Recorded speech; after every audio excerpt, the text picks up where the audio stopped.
1975 മുതൽ 81 വരെയുള്ള എൻ്റെ MG കോളേജിലെ പഠന സമയത്ത് ഞാൻ കോമേഴ്സാണ് പഠിച്ചത്.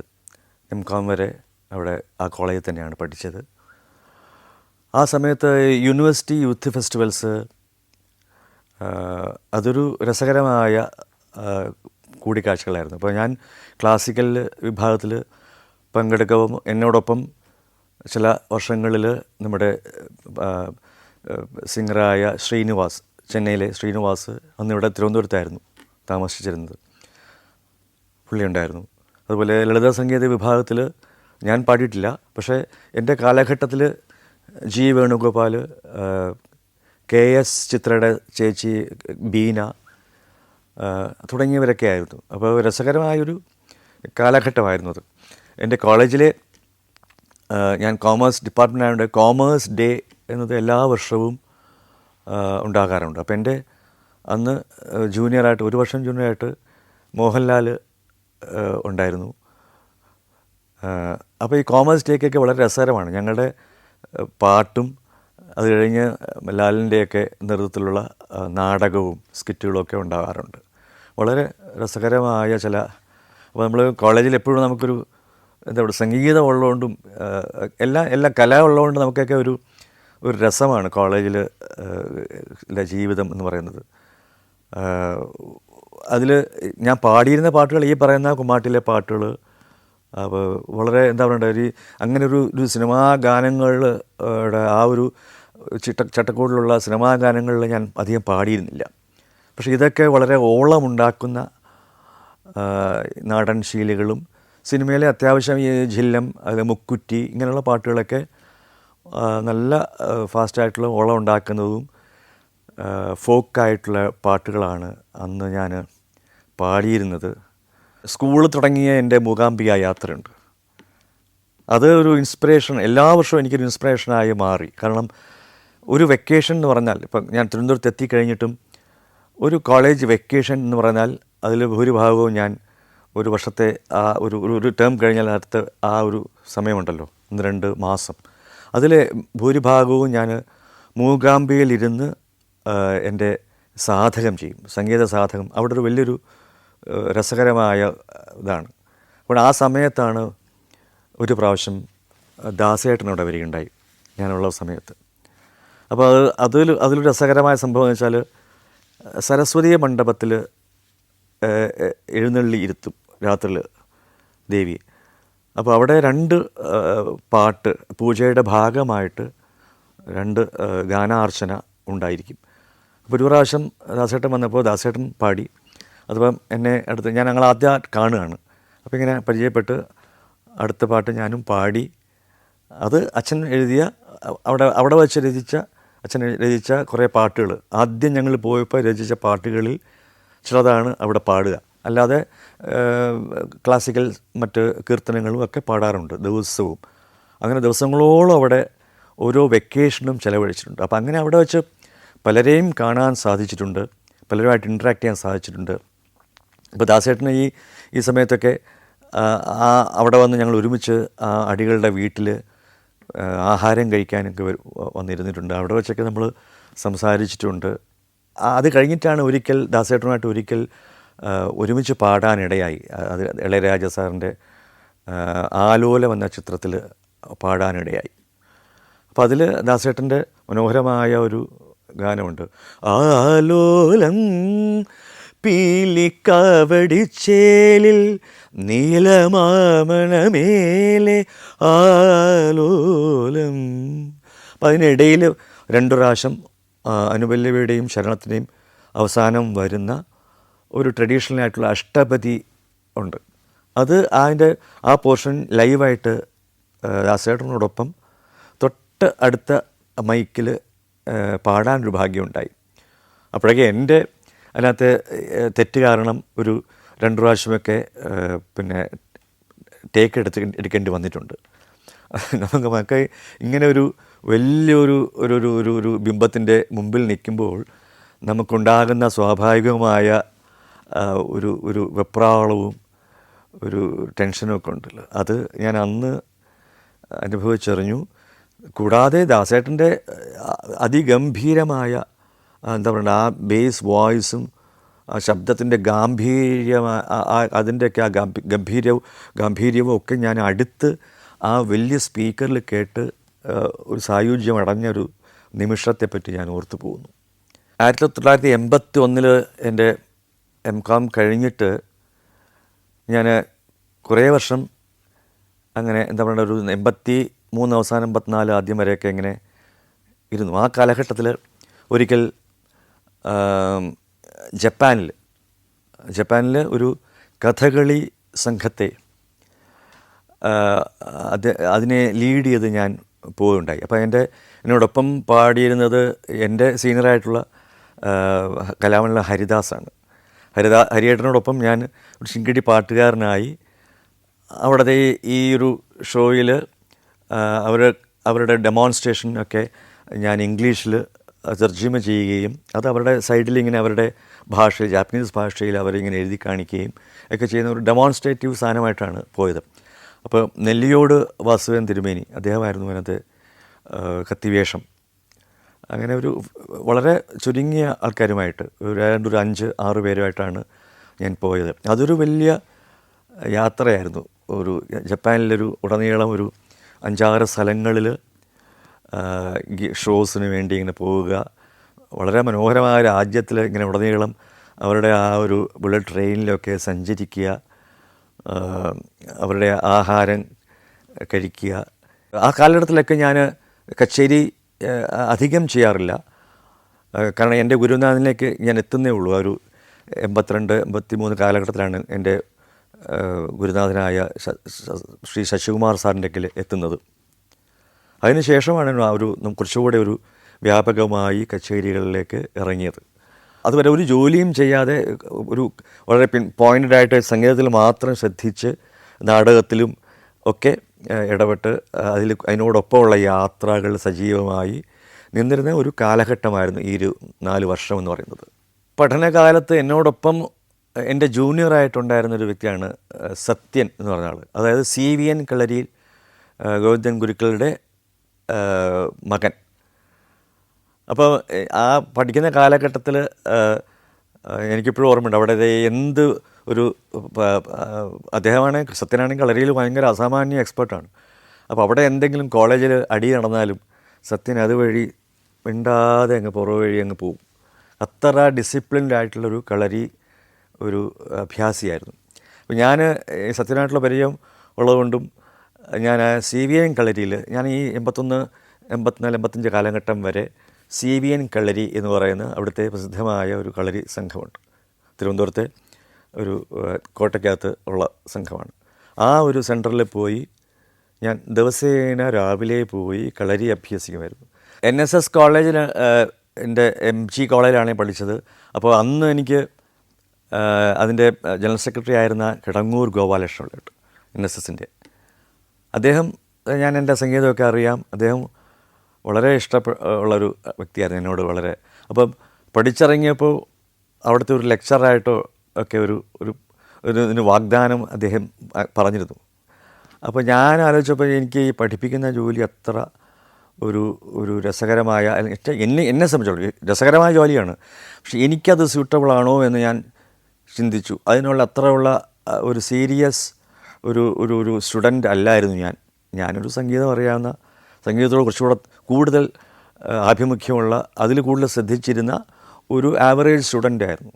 അപ്പോൾ അതുകൊണ്ട് ഞാൻ പഠിപ്പിച്ചാൽ അത് പഠിച്ച് വരുന്ന കുട്ടികൾക്കതൊരു ഉപദ്രവമാവുമല്ലോ എന്ന് ഞാൻ അത് സ്വീകരിച്ചില്ല, അതിനെപ്പറ്റി ചിന്തിച്ചില്ല. പക്ഷേ ഞാൻ ആദ്യമായി അപ്ലൈ ചെയ്ത ഒരു ജോലിക്ക് വേണ്ടി അപ്ലൈ ചെയ്തതെന്ന് പറയുന്നത് ഒരു പത്രപരസ്യം കണ്ടിട്ട് UPSC ആകാശവാണിയിലേക്ക് പ്രോഗ്രാം എക്സിക്യൂട്ടീവ്സിനെ ക്ഷണിക്കുന്നു. അങ്ങനെ ക്ഷണിച്ചുകൊണ്ടുള്ള ഒരു പത്ര പരസ്യമാണ് ഞാൻ കണ്ടത്. അപ്പോൾ കൃത്യമായി എന്നെ മുന്നിലേക്ക് അത് വരികയും ഞാൻ അതിന് അപ്ലൈ ചെയ്യുകയും ചെയ്തു. അന്ന് പിന്നെ റിട്ടേൺ ഒന്നും ഇല്ലായിരുന്നു. UPSCയുടെ ഡൽഹിയിൽ ഏതാണ്ട് 83 ലാസ്റ്റ് മറ്റോ അപ്ലൈ ചെയ്തു. 84 മിഡിൽ മറ്റോ ആയപ്പോഴത്തേക്കും അതിന് ഇൻ്റർവ്യൂവിന് ഒരു ലെറ്റർ വന്നു. അപ്പോൾ ഞാൻ ഇത് വിളിച്ചത് മ്യൂസിക്കിന് വേണ്ടിയുള്ള പ്രോഗ്രാം എക്സിക്യൂട്ടീവ്. അവിടെ ഓരോ വിഭാഗത്തിന് ഓരോ പ്രോഗ്രാം എക്സിക്യൂട്ടീവ്സും ഉണ്ട്.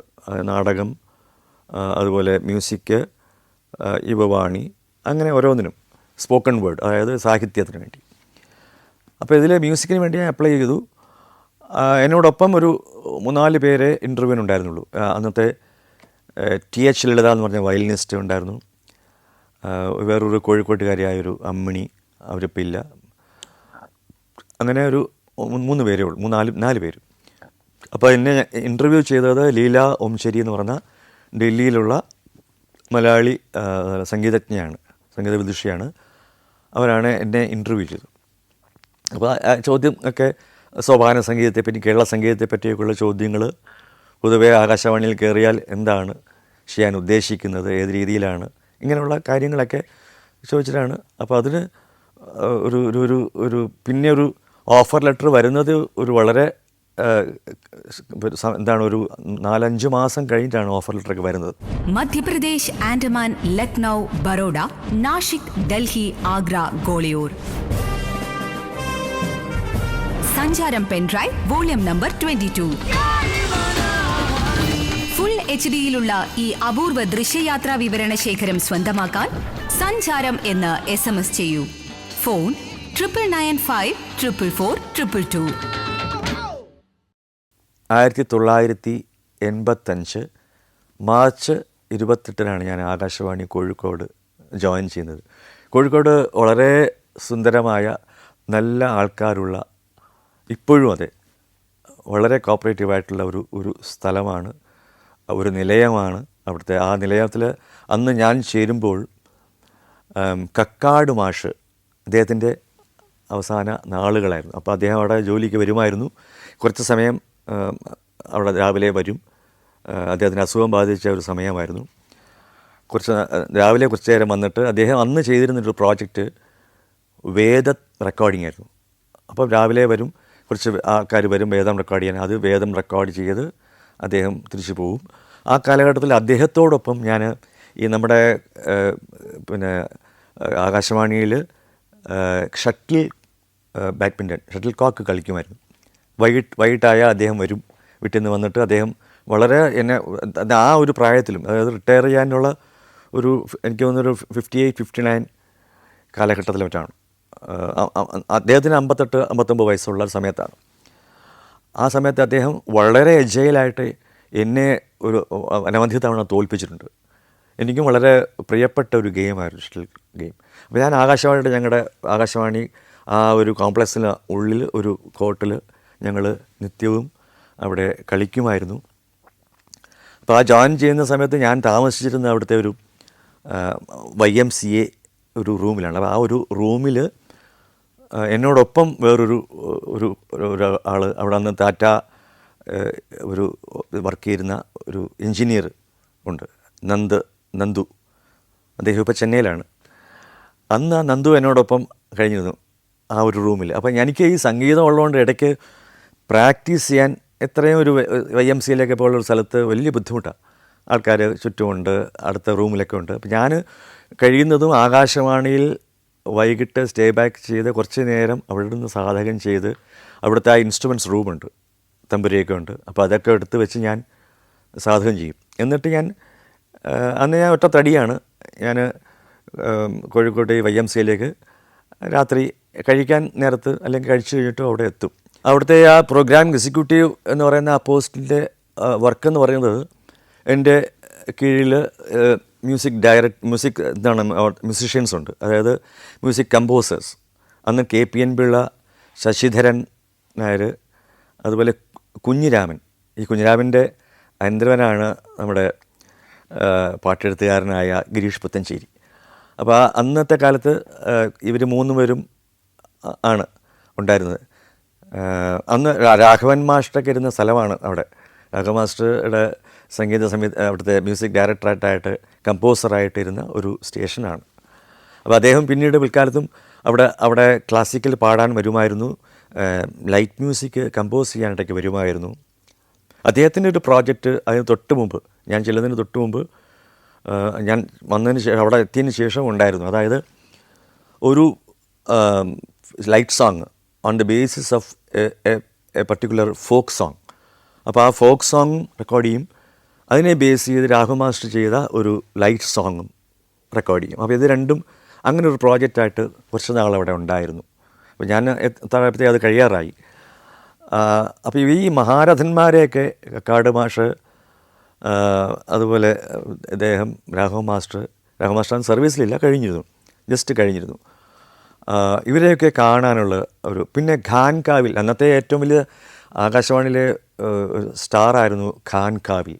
യുവവാണി ഒക്കെ നോക്കിയിരുന്ന ഒരിക്കലും പ്രായമാകാത്ത ഒരു വ്യക്തി.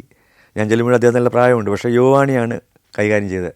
യുവാണിയുടെ അനൗൺസറും ഓൾ ഇൻ ഓൾ ആയിരുന്നു. യുവാണി സെക്ഷൻ മുഴുവൻ ഹാൻഡിൽ ചെയ്യുന്ന ഒരു വ്യക്തിയാണ്. അതിന് പ്രത്യേക ഒരു പ്രോഗ്രാം സെക്രട്ടറി ഉണ്ടെങ്കിൽ പോലും കംപ്ലീറ്റ് ഫ്രീ ചാർജ് ഈ ഖാൻകാവിലായിരുന്നു, അനൗൺസർക്കായിരുന്നു. അത്ര മികവിറ്റ ഒരു ശബ്ദത്തിൻ്റെ ഉടമയായിരുന്നു ഖാൻകാവിൽ. എൻ്റെ കീഴിലെ ഈ മ്യൂസിക് കമ്പോസേഴ്സുണ്ട്, തമ്പുരു ആർട്ടിസ്റ്റുണ്ട്, ചന്ദ്രിക, ഗീതാദേവി എന്നൊക്കെ പറഞ്ഞ തമ്പുരു ആർട്ടിസ്റ്റ്. അവർ ക്ലാസിക്കൽ മ്യൂസിഷ്യൻസാണ്.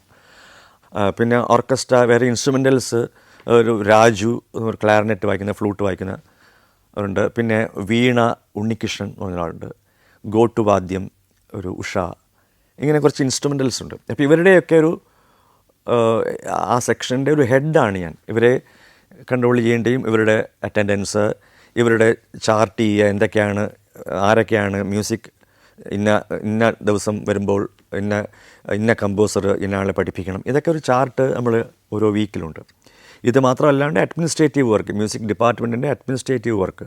അപ്പോൾ പാട്ടുമായിട്ട് ഒരു ബന്ധവും വേണ്ട, അല്ലാത്ത വർക്കാണ് ഞാൻ ചെയ്യുന്നത്. പക്ഷേ നമുക്ക് എന്ത് സ്വാതന്ത്ര്യവും, എന്ത് കവിത ചൊല്ലാനോ എന്ത് പാട്ട് പാടാനോ ഒക്കെയുള്ള സ്വാതന്ത്ര്യവും സ്പേസും ആകാശവാണിയിലുണ്ട്. ആർക്കും ചെയ്യാം. അവിടെ ഇത് താല്പര്യമുള്ള ഗ്രേഡഡ് ആയിട്ടുള്ള ആർട്ടിസ്റ്റാണോ, അത് ഓഫീസർ ആയാലും ശരി, ആ ഓഫീസർ ഗ്രേഡഡ് ആർട്ടിസ്റ്റ് ആയിരിക്കണം, അവിടുത്തെ ഗ്രേഡ് എടുത്തിരിക്കണം. അങ്ങനെ അതിൽ പാടുകയും ചെയ്യാം. നമുക്ക് ഈ ഒരു ഭരണ ഒരു കൈകാര്യത്വവും നമുക്കുണ്ട്, അതും കൂടെ ഉണ്ട്. അപ്പോൾ ഇതൊരു പ്യൂർലി അഡ്മിനിസ്ട്രേറ്റീവ് ജോബാണ്. അതിനുവേണ്ടിയാണ്, കാരണം മ്യൂസിക് അറിയാവുന്ന ഒരു ആളെ തിരഞ്ഞെടുക്കുന്നത് അതിനു വേണ്ടി കൂടിയാണ്. ഇതിനെ കൈകാര്യം ചെയ്യാനും വൃത്തിയായി കൈകാര്യം ചെയ്യാനും അവരുടെ ഒക്കെ അറിയാനും, അവരുടെ എന്താ പറയുക, ഒരു മ്യൂസീഷ്യനെ മാത്രമേ മറ്റൊരു മ്യൂസീഷ്യനെ തിരിച്ചറിയാൻ സാധിക്കുകയുള്ളൂ, അവരുടെ വികാരങ്ങളും ഒക്കെ. അപ്പോൾ അതൊക്കെ അറിഞ്ഞ് നമ്മൾ അതിനെ അവരോട് പെരുമാറുക എന്നുള്ളതൊക്കെയാണ്. അപ്പോൾ അതിൻ്റെ അഡ്മിനിസ്ട്രേറ്റീവ് ആയിട്ടുള്ള ഒത്തിരി കാര്യങ്ങൾ, ലെറ്റേഴ്സ് ഡ്രാഫ്റ്റ് ചെയ്യണം, പലതുമുണ്ട്. ഇതൊക്കെയാണ് ആ ജോലിയുടെ. പക്ഷേ ഞാൻ ജോയിൻ ചെയ്ത് 1 മാസം കഴിഞ്ഞപ്പോൾ എൻ്റെ സ്റ്റേഷൻ ഡയറക്ടർ, അന്നത്തെ സ്റ്റേഷൻ ഡയറക്ടറായിരുന്ന എൻ്റെ ഗുരുതുല്യനായ ശ്രീ നമ്പ്യാർ സാറ്, KPK നമ്പ്യാർ, അദ്ദേഹം എന്നോട് പറഞ്ഞു, അന്ന് ഞാൻ ജോയിൻ ചെയ്തതിന് മാർച്ച് 28-നാണെങ്കിൽ അത് ജൂലൈ ഒരു 17-നോ 16-നോ തുടങ്ങുന്ന കർക്കിടക മാസം. അതിന് അദ്ദേഹം ഏപ്രിൽ ആദ്യം തന്നെ അദ്ദേഹം എന്നോട് പറഞ്ഞു, under your leadership you should start a Ramayana recitation. മറ്റുള്ളവരെയൊക്കെ ഉപയോഗിച്ച് ശ്രീകുമാറും അതിനകത്ത് പാടി, അത് it should be an unedited Ramayana. അതൊരു 6 മാസം നീണ്ടുനിന്നാലും കുഴപ്പമില്ല. കർക്കിടക മാസം തുടങ്ങി എത്ര തീരുന്നവരെ. അപ്പോൾ ദിവസം ഏതാണ്ട് ഒരു 12 മിനിറ്റൊക്കെ വായിക്കാൻ പറ്റുള്ളൂ, അത്ര നമുക്ക് ഡ്യൂറേഷനുള്ളൂ പ്രഭാത ഗീതത്തിൽ. ഞാൻ അതുവരെ രാമായണം വായിച്ചിട്ടില്ല. പക്ഷേ ഒരു ചെറിയ എന്താ പറയണ്ടേ, വീട്ടിലുള്ള എൻ്റെ അച്ഛൻ്റെ കവിതകളോ അല്ലെങ്കിൽ നാടകത്തിൻ്റെ സംബന്ധിയായിട്ടുള്ള ഗാനങ്ങളോ മോഹിനിയാട്ടത്തിൻ്റെ ഗാനങ്ങളോ ഒക്കെ തന്നെ എനിക്ക് അച്ഛനോടൊപ്പം ഉള്ള പരിചയമുണ്ട്. അത് വലിയൊരു സഹായകമായി. അപ്പോൾ ഞാൻ അതിനു മുമ്പ് ഇത് വായിച്ചിട്ടില്ല എങ്കിൽ പോലും മലയാള ഭാഷയെ എനിക്ക് കേട്ട് പരിചയമുള്ളതുകൊണ്ടും ഇത് വളരെ അനായാസമായിട്ട് ഇതുമായിട്ട് ഇഴുകിച്ചേരാൻ പറ്റി. ഇപ്പോഴും ഞാൻ എത്ര ക്ലാസിക്കലോ അല്ലെങ്കിൽ ലൈറ്റ് സോങ്സോ പാടിയാലോ, ഫിലിം സോങ്സ് പാടിയിട്ടുണ്ടെങ്കിൽ പോലും കേരളീയർ, ലോകമെമ്പാടുള്ള കേരളീയർ നമ്മളെ അറിയപ്പെടുന്നത് ഒരു രാമായണം എന്നുള്ള ഒരൊറ്റ ലേബലിലാണ് എന്നുള്ളത് വലിയൊരു നിയോഗമായിട്ട് ഞാൻ കാണുന്നു. സംഗീതം ഉള്ളതുകൊണ്ടാണ് രാമായണത്തിലേക്ക് ഞാൻ എത്തിപ്പെട്ടത്. അപ്പോൾ സംഗീതം ത്തിൻ്റെ ഒരു ബൈ പ്രോഡക്റ്റാണ് എന്നെ സംബന്ധിച്ചിടത്തോളം രാമായണം എന്ന് പറയുന്നത്. അന്ന് തുടങ്ങിയ ആ രാമായണം അത് വലിയൊരു നിയോഗമായി മാറി. പിന്നെ കാസറ്റ്സ്, അതിൻ്റെ പറ്റിയുള്ള കാസറ്റ്സ് ഓരോ വർഷവും പിന്നീട് ജോണി സാഗരിക എന്ന കമ്പനി ഒക്കെ ഇറക്കുകയും അത് വലിയ പ്രസിദ്ധമാകുകയും ഒക്കെ ചെയ്തിട്ടുള്ള ഒരു കാര്യം ഞാനിപ്പോൾ ഓർത്തു പോകുന്നു.